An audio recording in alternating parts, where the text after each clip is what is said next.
Vincent, Reds. We had a good session this morning, so it's always important to keep fit and try to keep healthy. So cycling is the way that we try to do that. This morning on the program, we're gonna be talking about netball, because netball is quite a popular sport on St.Maarten. They've been having a number of events. Last week they had the Dutch Sisters Championship, so we're going to get an update from that. And of course, ongoing is still the Interscholastic Primary School Championship with lots of action. So this morning in the studios with us, we have four guests. Returning, of course, is Mr. Williamsburg, Mr. Reginald Williamsburg. Mr. Williamsburg, pleasant good morning and welcome to the program. How are you doing this morning? Good morning, Antonio, and also to your radio listeners. All right, nice to be back. And then we have a return visitor with us who's none other also than Miss Janae Houston. Miss Houston, pleasant good morning. Good morning. We had so much rave reviews from you the last time you were here. Everyone was so excited about the voice and the way how you presented yourself. So welcome back. Also with you this morning, also with us this morning, we have the pleasure of having this lady is one top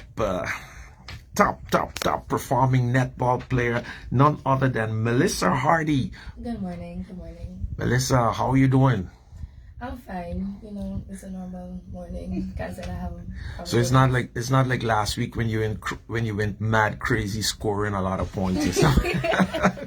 Today's pretty relaxed. Mm-hmm. Yeah.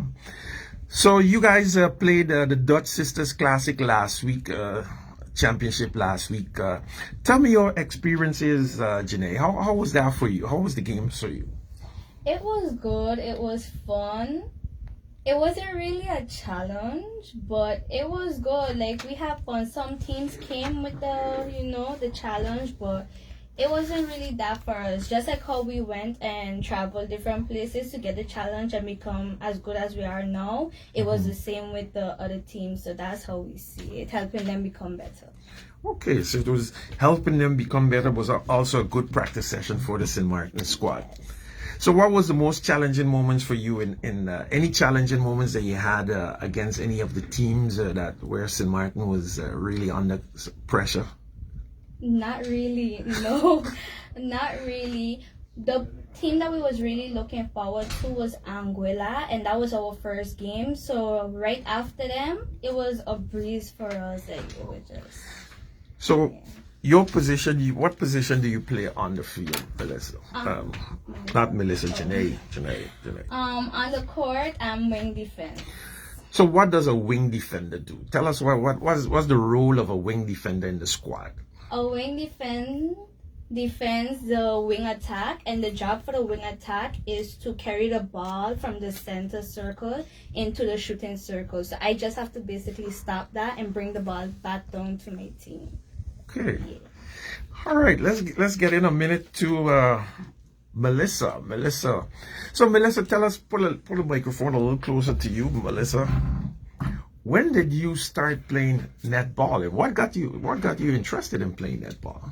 I started playing netball about 6 years ago, and it was just an after school curriculum because Coach Lisa, she came to our school.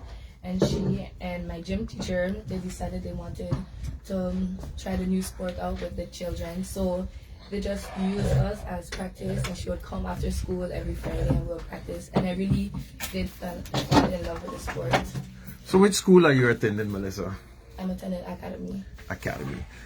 So 6 years ago you started, and so you didn't know anything about netball? No. Not one bit.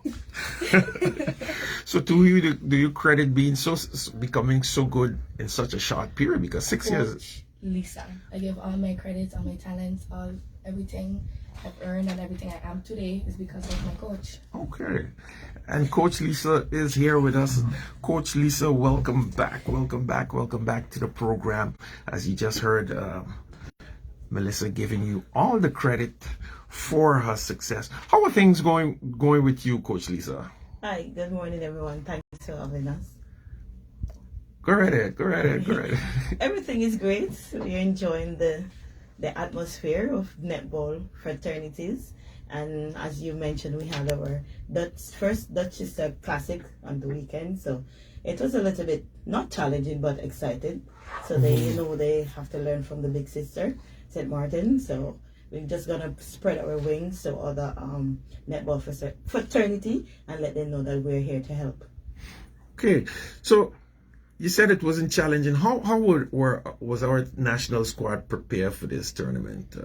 Well, we have a couple of, as we do during the week, we have our normal training sessions, and then we have extra training at 5:30 Saturday morning. So that's just a little bit of props with set plays and strength and conditioning and fitness, and Yes. All right.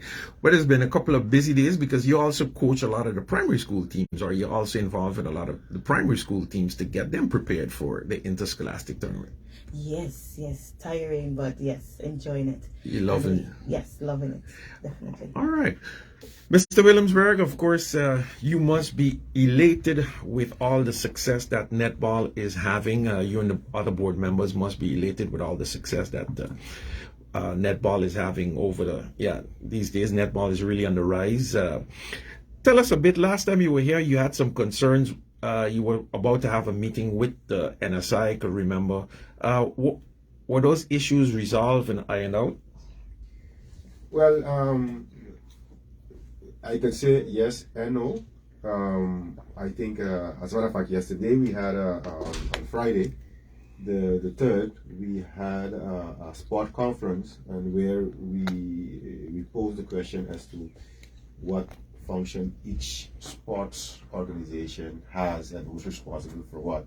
And we did get some clarity, and I think that was a very good to hear, because what was confirmed, because this is what we thought all the time, that the sports federations are the one who are responsible for the development of the sport, which in this case, Netball Association, or Federation, whichever you want to call it, is the one that's responsible for the development of the sport. The governing body. The governing body. So the sports department is a facilitator to assist us in reaching our goals, usually with funds, or to help us travel, or with trainings, workshops, and so on for governance. And the NSI is the executing arm of government that facilitates, has the jurisdiction over all the sports facilities that is in government, under government's responsibility, and also, let's say, paying out the stipend to and other little organizational things that they have to do to develop recreational sport and participating in sport. And the coaches are paid for. Those who work with the school programs, they get a small stipend to nothing compared to what the effort and the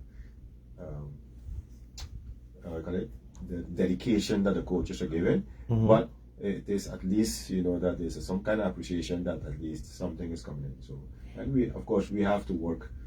We have our own responsibility, and that became very clear. Also, that the sports, St.Maarten Olympic Sports and Olympic Federation. Let's be quiet. At a certain moment, I basically was a little harsh in stating, listen, at this moment, we do not see the added value of the St.Maarten Sports. The St.Maarten Olympic Federation. Yes. So based on that, it was made clear, and I think we also thought we as members of the federation, all sports organizations that are members of the federation have a responsibility also to make accountable those who are in charge, and if that doesn't work, we just are the legal or the organizational step that can be taken to correct that. So all in all, I think, as I say, that some things still are not completely resolved yet, but in general, I think we have more clarity now, and we can go and do what we have to do. And as I stated last time, hey, don't be an obstacle to the federations, to the sports organization, but be a facilitator and work with us. And it became clear that government and the NSI, and of course, hopefully the Olympic Federation also will get fully on board for us to continue working in the direction of helping these young ladies and the youth and become moving, becoming better athletes, and hopefully we have a few top athletes that we can be proud of in the future.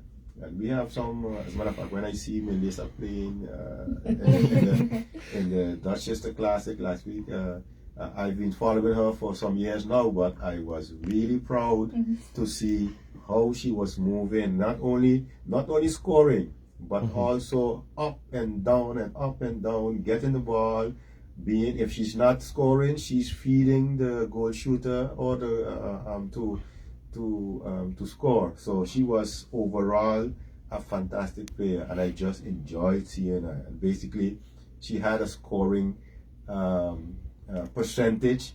I dare to say that she had a 98% scoring percentage. Wow, that's extremely high. Basically, out of every 10 shots, 10 attempts, she scored 9.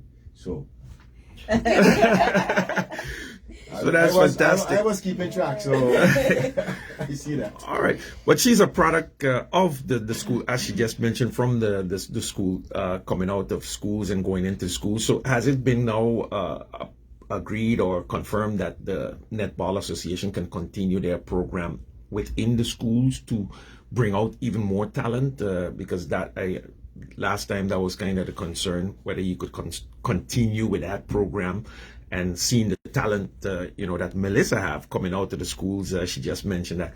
Is that now resolved that you can continue working within the schools? Yeah, well, it became clear because first they had two separate programs. You had the school program, as they call it, and then you have the after-school program. And there was some confusion because they have the afternoon program too, and there's confusion what is what. So because of the school program and the after-school program in practice ends up overlapping. Yeah, okay. Not conflicting, overlapping, because the same, you need to get into the schools to start giving them the basics so that in the after-school activities, then they can hone the skills that they learn during their normal gym sessions to learn to play together and so on. And now it became clear that now they have merged the two programs in one. So now there's no separation between school program and after school program, but there's one. When we talk about school program now, it encompasses both. Of course, we still have to work out the regard because although in the afternoons the issue there's not such much of a big issue of getting the teams out to practice, we do have the issue of not at a certain moment not having enough coaches because there's only one Lisa, one Coach Ross, one Trina, and you can't divide them in three and use them up. But we are working trying to find solutions and to training, to developing new coaches. Now, Coach Lisa, and you could also answer this, Mr. Williamsburg, in watching the results in a lot of the games from the interscholastic primary school competition, there's a striking disparity in the level between, for example, what I would call the subsidized schools and the public schools. You see a lot of the MAC, Hillside, and a lot of those schools are extremely well compared to like the public schools, Oranje School and stuff like that. How do you classify that? What is it lack of coaching? Is it lack? What is the problem? What is going on there? And how is the federation then addressing that to try to assist those schools who are a bit challenged in their performance at this time? Yeah, definitely hard. When you look at the subsidized school, these like the for example, you have a principal who is going to dedicate themselves. The Hillside Christian School, Sister Borkia. When you look at MAC, you have Mr. Jamal. When you look at MAC BFM, you have Mrs. Davis. You have all these schools that have people or dedicate them time, or somebody's there to assist. So when they get there, these girls are always there. But there's a difference with the public schools. Sometimes they're there, sometimes 2 persons, sometimes you don't have anybody to assist, and there's no what do you call consistency. Yeah, no consistency in the support. Yes, with with the public schools, we have the Leonard Connor, where we have teacher Charlene is always there, and you have the Ruby LaBega. The principal is always there to govern and see that the girls are always there. But what I did with the sessions, I did offer private sessions with the schools, and some show up, 2 show up, 1 show up. So this is it. But when you have the subsidized school, once you call a training session, they're all there. They are all there. That's Yes. the big difference. Yes. Well, radio listeners, go right ahead, Mr. Williams. Right? You wanted to... I think it comes to the commitment. It boils down to commitment that the schools are, because there's so much coaches the federation itself can do, and that's why you need commitment from the schools. So, and that's why you see the big disparity, as you stated, within the level of play compared to the others, even the Seventh-day Adventist school. Also, Yes. you see a higher. As a matter of fact, they used to be, when you look at these are schools that have been consistently for the last 6 to 7 years have been in the top 3, top 4 competitors. So they're always there, again, because of their dedication. As a matter of fact, MAC, J.I. Gums, in the past used to have 2 teams. They had team 1 and 2. This year, because we had more schools, we had to curtail them to only 1 team. So they have a much stronger squad now. Yes, and you see that, and you could see in the way Hillside, who is the leader in their group, in their pool, and Mac in their group, that last year they were in the top 3. This year, as a matter of fact, Mac is the defending champion.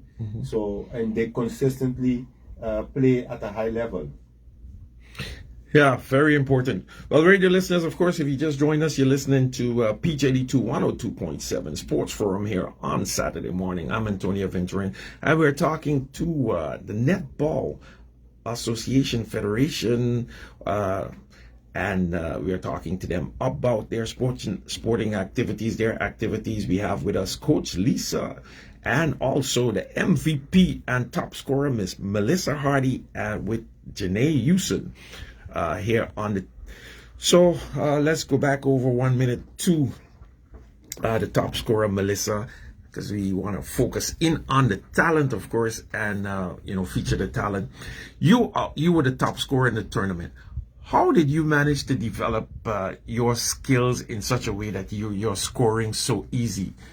Is it your height? What is it that makes it that you're able to score so easy on everyone? I don't really think scoring has to do with height. It's the practice that you put in daily, and because every time I come to practice or arrive, coach always tells me go and shoot the ball. So every time, consistently, I'm shooting. If I'm not shooting, I'm on the court. If I'm not on the court, I'm shooting.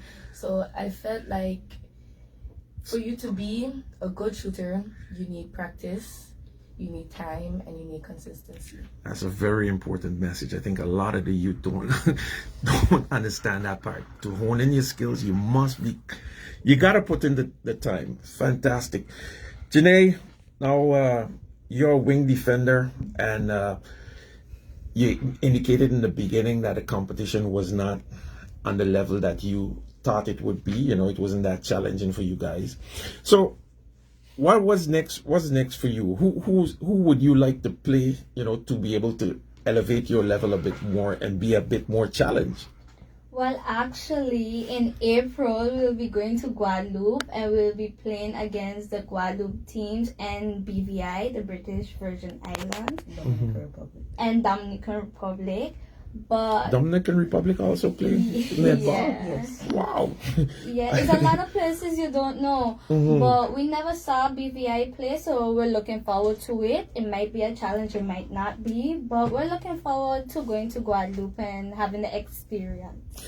Now tell us, who are some of your other teammates? Because you two are here, but the team consisted of a lot more players. I don't know whether you or Coach Lisa who are some of the other teammates on your team, and maybe if we know the position that they play. Okay, we have the captain. We have Leanne Ford. She's the goal attack and the goal shooter. She also shoots. We have Natasha Busby. She's a defender. She plays goalkeeper, goal defense, and she also shoots. Sometimes she shot in the tournament in one of the last quarters. We have Azaria Bontev.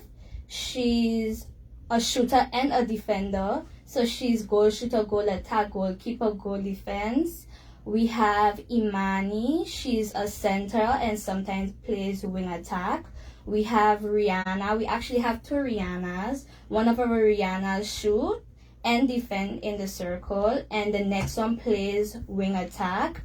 We have Shaniqua. Shaniqua is a wing attack, wing defense, and she's also a defender all around. We have Tikia. Tikia is a defender, so you could put her anywhere on the court once they have something to do with defense. Who am I missing? Tyler. Oh, we have Tyler, the youngest on the team. She's center, and she also shoots. We have Karina. We have Karina. She's a center, and she's also a defender. So she's a goal defense and a wing defense, a goalkeeper. We have Alena. Alena is a goalkeeper, goal defense. We have Miriam. Miriam is a center, our center for as long as we are playing. Miriam is our center. We have Osha. Osha is a wing defense. We have Makia Moore. Makia is a wing defense, wing attack, sometimes plays center. And missing anyone? No, and I think that's everyone. If I miss out anybody, sorry. Who's the captain of the team? Who's the captain of the squad? Leanne Ford, yes. Okay. It's between Leanne and Natasha. Leanne is the captain, but like co-captain, we will say Natasha. Okay. And the coach for the team, was you coach the team, Coach Lisa, or? Yes. Yeah. All right. So, radio listeners, if you just joined us, of course, you're listening to Sports Forum here on PJD2102.7, and we are at the halfway point. We're gonna go over and look at some other sporting news here happening on the island, because we have a busy weekend in sports. Of course, last evening at the Erwin Baco Richardson ballpark, we saw the return of Pelican League Baseball. Pelican League Baseball is back. They restarted their competition last evening, and we had the Jays, formerly the Blue Jays. They went up against the Tigers, the Cahill Tigers, a brand new squad with young talent led by Tyreek Lambert, Antonio Gibbs, and a few more young talented players. They went up against the Jays. The Jays, of course, were powered by the King brothers, Julian, Julius, and Junior King. Also on that squad now, is Timothy Fleming from I think he was with the Owls last year. And the Jays won that game, the first game, comfortably with a score of 17-3. They read 17-3. You had a big 3-run homer from number 23, and I always confuse the brothers because all of them, their name starts with J, so it's either Julius or Julian. I think it's Julius that hit that 3-run homer. So the first home run of the Pelican League Series tournament. It's not a tournament, it's a season by Julius King. So today, March 4th at 7 p.m., the action continues at the Erwin Baco Richardson Stadium with the Quisquianos. The Quisquianos, last week we had the big man from the Quisquianos, Mr. Adonis Reyes, here in the studios with us. They're going up against the Mets. The Mets, of course, is under the leadership of Gabriel Brown from the Pony League. He's in charge of the Mets. So the Mets are going up against the Quisquianos. So that should be a good game. Starting at 7 p.m. 7 p.m. That the action kicks off there. Then in softball, of course, we had our national squad who participated in the women's qualifier tournament in the USVI and the fast pitch tournament. That was really an experience for our ladies from St.Maarten. And today they are playing their final game at 2 p.m. So you got to tune in. The links are on Facebook. The games are being streamed live at 2 p.m. They're going up against Curacao. And Curacao is leading that tournament right now. They are 3-0 with 3 victories, followed by the USVI. They are 3-1. Aruba is 2-2. BVI also 2-2. And St.Maarten is in 5th place. They are 1-3. Going down to USVI, Aruba, and the BVI. They won against Jamaica 11-6. So that was a great victory yesterday for the St.Maarten squad. Jamaica is 0-3 in the tournament. I understand that it's their first tournament. Jamaica just getting into softball and baseball now. Back on the island, on the national scene, action continues at the John Cooper Hossa Lake Stadium this afternoon, and that's going to kick off at 1 p.m. In the male division, you're going to have the Friends going up against the Tigers at 1 p.m. And then in the female division at 2:30 p.m., you got the Jets facing the Scorpions. And right after that, you're going to have the Babylons. Babylons are going up against... let me just get that here on the screen for you. Babylon's supposed to be going up against... Last week, they played against the Illegales. Babylons are playing, help me out here. Let me see if I can find the information. You have to Google this information. It's all over the place. So give me 1 minute, see if I can pull that together. Or I'll have to get back to you. But Babylons, with who the Babylons are going up against. Can't really get that information there right now. For some reason, internet seems to be a bit slow. All right, in Little League action, Little League is preparing to start their new season for their 2023 season. There are registrations are open in the various categories. Registrations are open right now, and they're registering until March the 25th. So they're also looking for volunteers. They're at the stadium every day from Monday to Friday from 5 to 6:30 p.m. And they're looking at the minor category, which is from 8 to 10 years old. That's from Monday, Wednesdays, and Fridays. They're practicing from 4 to 6 p.m. And the major category from 10 to 12 and the seniors 13 to 16. Tuesdays and Thursdays from 4 to 6 p.m.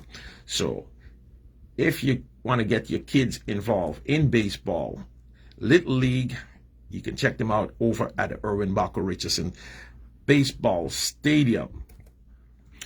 Now, in other sporting news, of course, we have, going on, we have the Swaliga Youth Basketball. Their competition are ongoing. We're going to get an update from them during the course of the week. So I'm going to have a call with Mr. Jamal Newton, who's also a coach for netball. He's a coach for the Hillside Christian School netball squad. The MAC. Oh, the MAC. I know he's coaching. I know he's coaching one of the teams. So Jamal Newton, he's into basketball and netball at the same time. So we're going to get an update from them for the newscast. So stay tuned to the newscast right after the news at 1 p.m. Every day. We're going to get an update from them on what's going on. But today in football action, the youth under 10 and under 14 competition continues at the Rahul Elite Sports Complex. Go out and support the youth. And we had this morning at 10 p.m. the SXM girls went up against the Hotspurs, and at 3:30 you're gonna have the Belvedere SFC going up against the 758 Sporting Club. Yeah, so get on over there and support the youth in the Youth League soccer program from the St. Maarten Football Federation, and they also have their high school 5 versus 5 competition that's ongoing. Their matches. So we got to get Gene Campbell in here again, or Mr. Johnny Singh, to give us an update on exactly what the standings are. And they also announced this week that their CONCACAF games will be resuming on March 25th with some games in the USVI. They're going to be going up against Bonaire and the USVI over there in. So if you want to support them, we should have the St.Maarten Football Federation in the studios with us next week, hopefully, to give us an update on all their events that are ongoing. So back to our guests here in the studios, and the Dutch Sisters Classic took place last week. Tell us, remind us a bit how that went down, the games, and who ended up victorious in those games that were played. Well, we had, as we stated before, we had 5 teams who participated in the Dutch Sisters Classic, which was St.Maarten, of course, as the host team. We had Guadeloupe, St. Eustatius, Anguilla, and Saba. We had 10 games. It was a round-robin tournament. Everyone played against everyone, and then based on their ranking, it was determined who's the winner. St.Maarten won the tournament with undefeated, so they basically won all their matches. They play against Anguilla. They won 33-10. They win from Statia 45-7. They beat Saba 35-11, and basically beat up on Guadeloupe 63-1. And Wow. I have to add here that Melissa only played 1 or 2 quarters because one quarter. She was resting. So you can imagine if she had stayed in, what would have happened. And I think we decided, no, let's take it a little easy. But her other teammates didn't take heed. They continued. They continue the onslaught of scores. Yeah. So the second place came out Anguilla, that had three games won and only 1 loss. And Saba came out, was tied with Statia in 3rd place, but because of their goal difference, they end up in 3rd place. And Guadeloupe, they lost all their matches, and as a matter of fact, Guadeloupe, because they had to travel on Sunday, they had to play all their matches on Saturday. Wow. So they played 2 in the morning and 2 in the evening, and so that was something new for them. Normally you don't schedule that, but again, it's important. Guadeloupe was more looking, listen, they wanted to play matches, they wanted the girls to get experience international, to play against other teams, so that they could start earning their stripes and honing their skills. And I must say, in speaking to the Guadeloupe coach and president, that she was quite elated that although they lost all their matches, they were very happy with how the tournament went and how it was organized, and definitely with the possibility that their team, the girls, the young ladies, got a chance to meet other teams and to start getting more experience. And that's why we are looking forward, as Janae said, she's looking forward to go In Guadeloupe. April to go to Guadeloupe.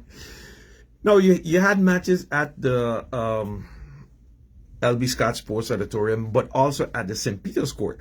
Now, you, Janae and Melissa, where you guys prefer to play, LB Scott, or how is it the difference between playing outdoors and indoors? Does that affect your game in any which way, or? Not really, because we have experienced both places. We started off actually playing outside. We started off playing on the Cahill Court, which is no longer there. So we were accustomed to the outside, and then after in the auditorium, we got accustomed to that as well. But it didn't really matter. It don't really have a difference, just one closed up and one open, obviously. But it don't really matter to us because our coaches teach us that, to play different places, up to playing on a wet floor when it's raining and whatnot like that. Because when we go away, we never know what we're expecting. Conditions to expect. What if it's a closed place, an open place, it shouldn't change how we just play, so we just practice in different type of sessions. Now, you guys were able to defeat these teams. What was the strategy that was used? Because I don't know much about netball.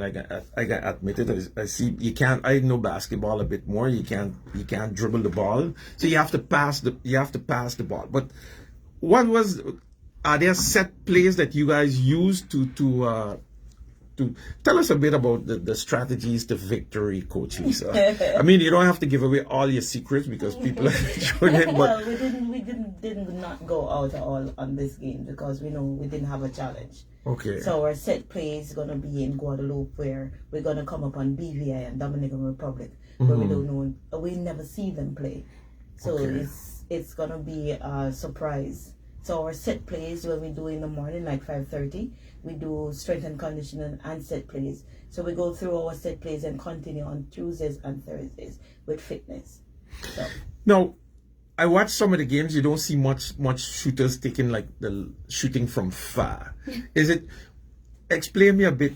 Is there a difference in points? Like if you shoot it from far, like in basketball, if you shoot it, the farther you shoot it from, you get more points. No, everything is just 1 point. That's 1 point, unless you're playing fast five, where you have it's the same netball, but fast five is 5 players where the wings are out.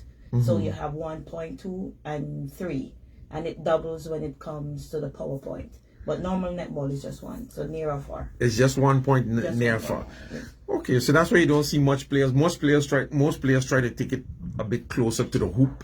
You could only also shoot within the circle. Within the circle. Yeah, within the circle, and the circle not that big, so. Yeah, and you have the limitations. You have the zones, and that's why you have let's say the goalkeeper and the goal shooter. They are constantly in the circle, and they could go up to the first zone. The goal attack. When you say the first zone, so there's a circle under the what do you call it? The rim, the rim. Yeah. The rim. There's a half circle. There's a half circle. Yeah. And then that's zone. That's the only place you could score. You could score. Yeah. Okay. And then when you see the other zone is where then? You have the court is divided in three sections. Okay.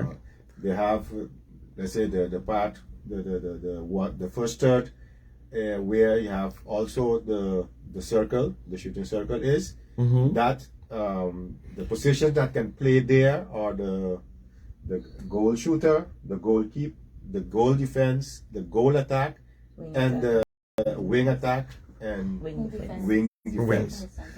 Then and the centers. The centers are the one who can move the most between they cannot play in the circle, but they could move up. They could reach up to the circles for both sides. Okay. All 3/3. Yeah.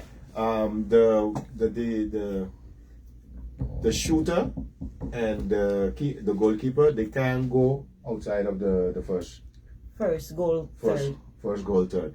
Then you have the center, the wing attack, the wing defense, the goal attack, and the wing attack, goal defense. That they could teach me, you know.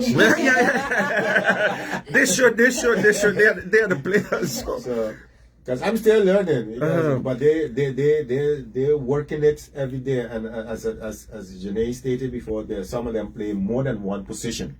So and that is, you have to be multi-functional. The more position you can play, the better. And of course, you have certain positions that you're better in, but you play at least 2 positions where you play. And because of that, you can dribble, you can walk with the ball, you have to pass the ball in 3 seconds. So you have a lot of limitations. In 3 seconds, you have to pass the ball, and then you have to kind of adjust your position. So I see. Yes. Okay.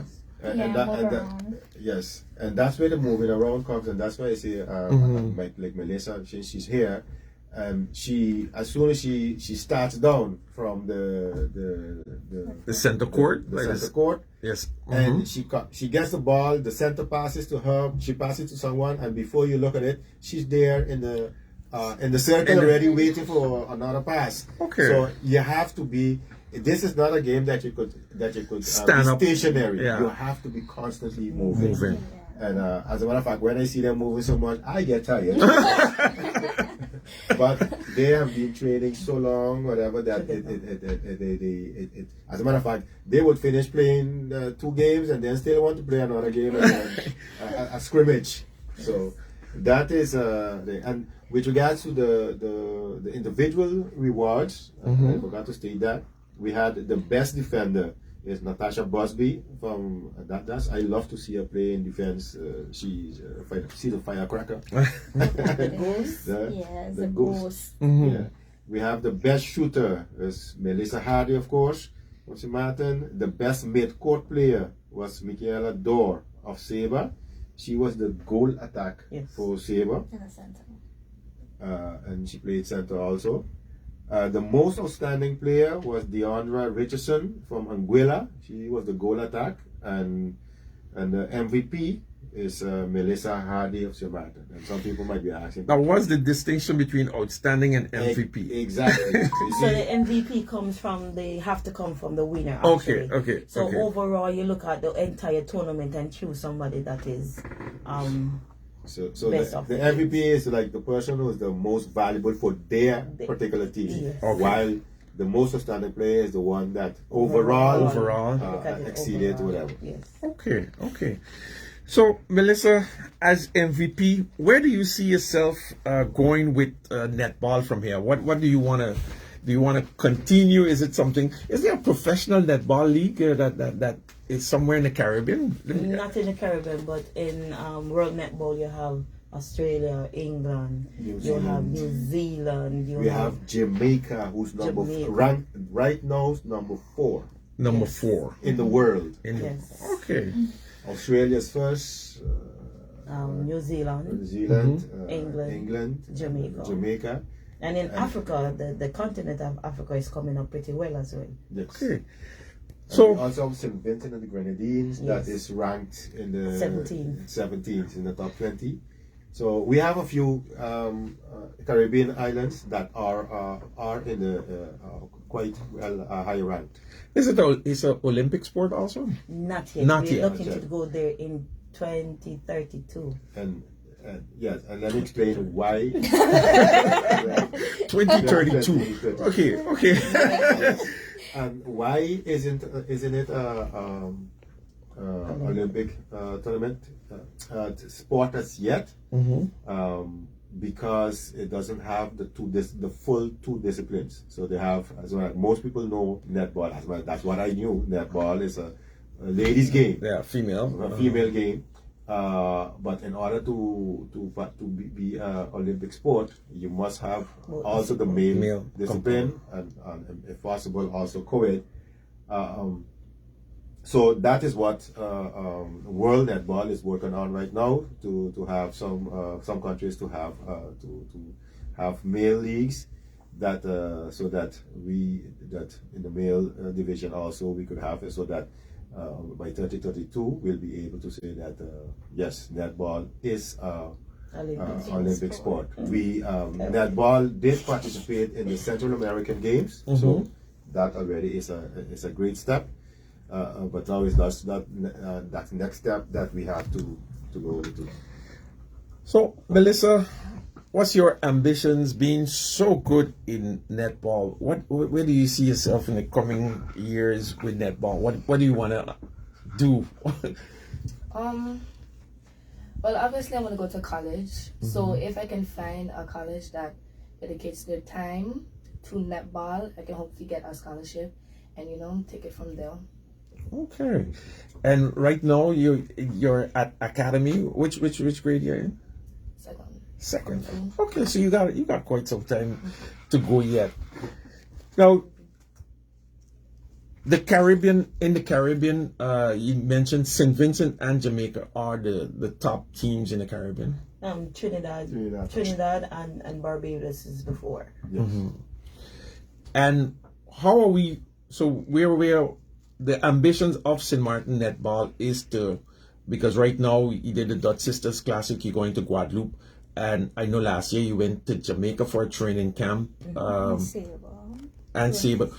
So are there any high level tournaments that you guys are going to participate in 2023 or looking to participate in 2024 we have the qualifiers in Guadeloupe where the under 21 are going to participate in the international scene. So this is what we're working on, and our girls to get different training camps and see them in that qualifier. And one day, remember, I will be on that world stage. Well, when you're there, remember to big up Sports Forum, you know.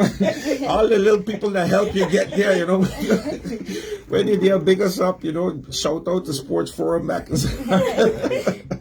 Well, one thing I could say, St.Maarten is definitely ranked already, so that is a accomplishment already. We are position at number 43. But of course, how do you get higher ranked is by having what they call matches. You have to have matches, and the more matches you have to have minimum 6 matches for you to start being ranked. So no, they changed it. It was 6 matches because of the code. It was 8 before COVID.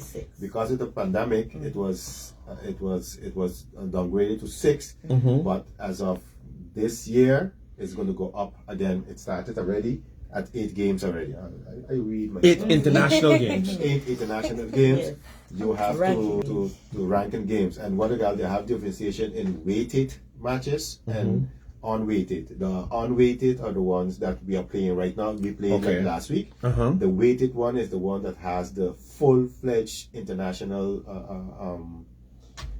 conditions are met. So next year, when we have the Battle of the Saints this year, we have to comply with all the international rules and regulations. The Battle of conditions. the Saints. Battle of the Saints.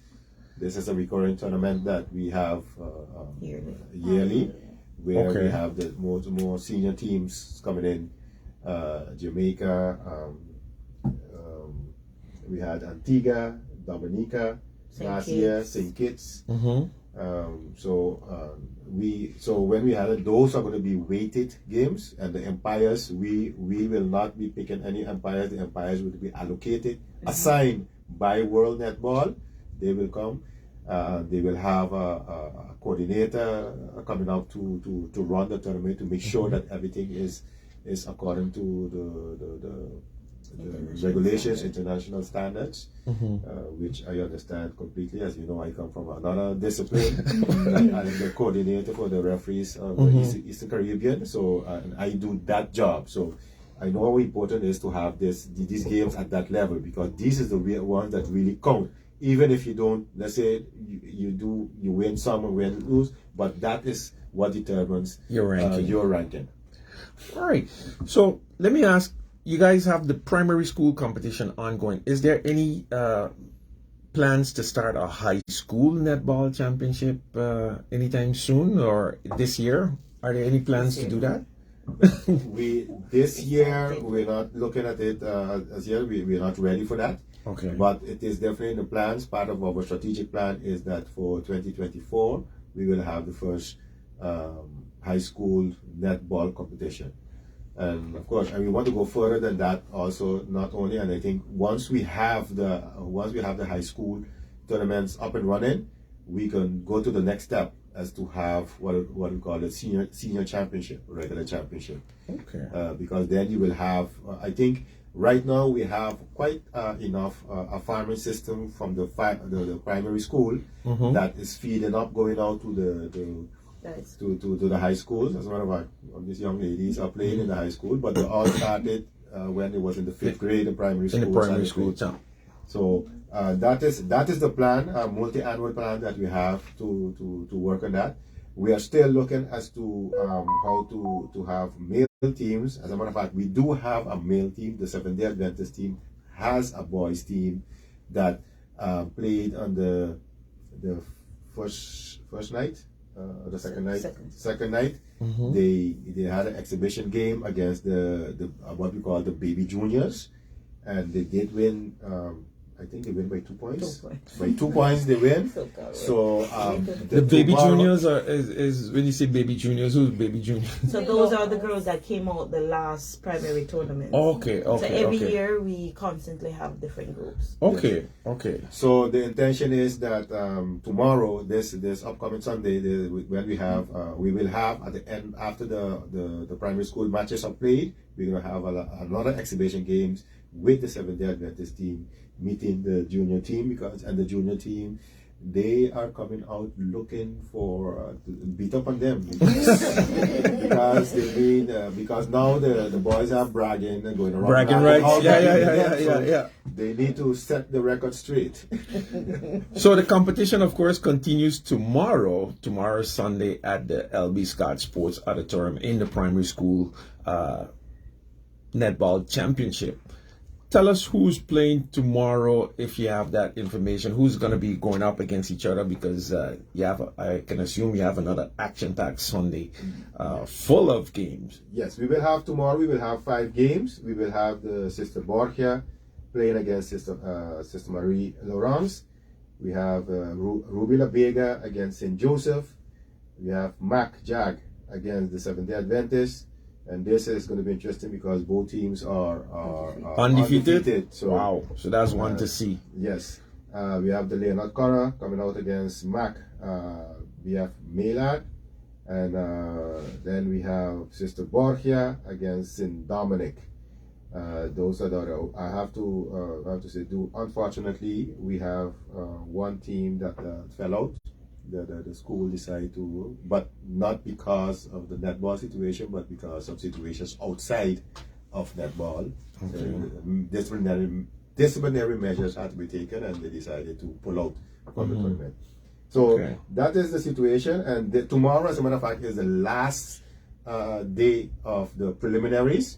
So that after that, we will be set for the quarterfinals the next weekend. So the quarterfinals are going to be from the 2 pools. Explain us who's going to transition over to the quarterfinals. We're going to have what do you call it? Crossover. We're going to have the number 1s playing of ranked of each pool playing against the number 4, the number 2 against the number 3, the number and again and then we're going to have the 5th and 6th, the 5th place play against each other, and the 6th place play against each other. The 6th place, they will determine who is the 11th, the 12th, 11th position. But the ones who are the top 4 from the pools, they will go then. The winners will go to meet each other in the semifinals. The losers will going to meet each other in the semifinals also, and then we will continue as the winners. Of course, as long as you keep on winning, you will end up in the championship match. In the championship match. All right, we're running on time, so let's go down to Janae. Janae, your final words in closing. You always have a good message for our listeners and the fans out there who love to hear about netball. Give us your final thoughts and words. Okay, my final thoughts and words is go and play a sport, guys. Go and play a sport. It's not as bad as you think. Some people might think that it's taking up your time, that you can't go home and sleep. But go and do a after-school curriculum. It's really fun, and as stressful as school can be, it will have you focused, because that's a place that you can go that will get you out of, the school mindset. But once you reach back home, you're back on that track. But go and do a sport. It's not as bad as you guys think. We get to travel. That's a pro. We get to travel. Go and play a sport. Go and play a sport, guys. Bye. All right, so that's a good message. Play a sport. And of course, netball is one of the sports on St.Maarten that has the most female participation on the island.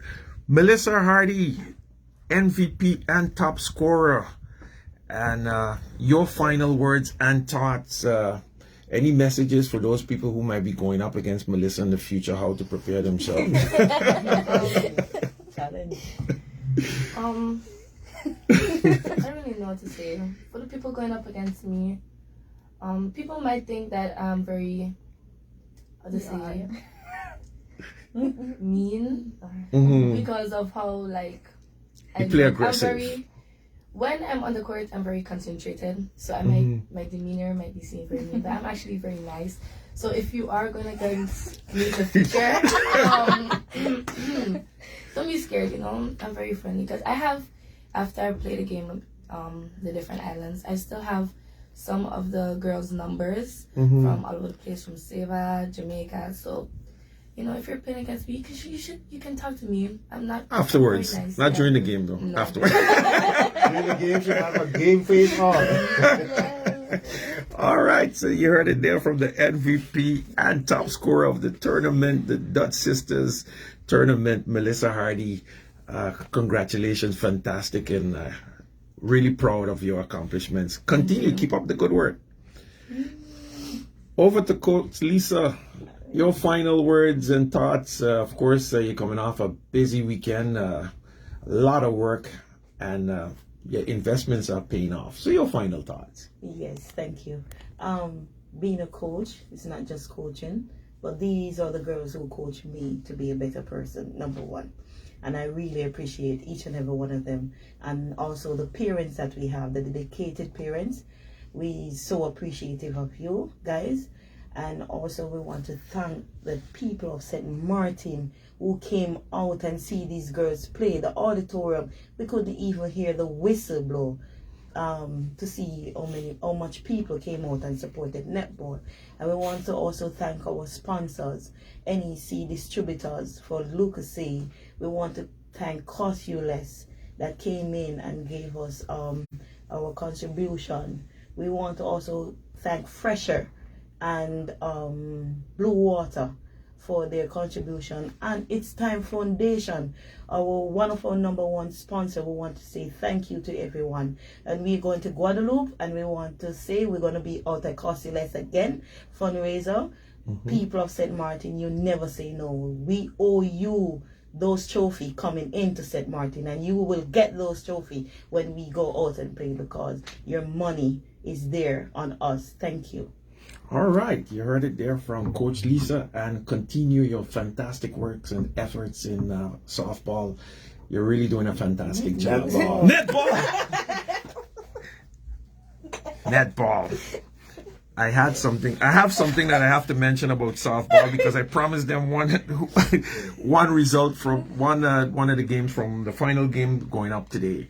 So over to you, Mr. Williamsburg. I can't say much. Coach Lisa said it very well, completely. Just going out there again, continue. We need support, because again, we're doing it for the youth of St. Maarten. So let's continue the great support that we've been having from our sponsors, from the parents, and continue that we will continue going up for higher heights. All right. So just before we go, I want to thank you guys, of course, for being here. Always a pleasure having you here, and you're invited, of course, to come back anytime you need to be on this program to put out a positive message. We're thanking you so much for coming in.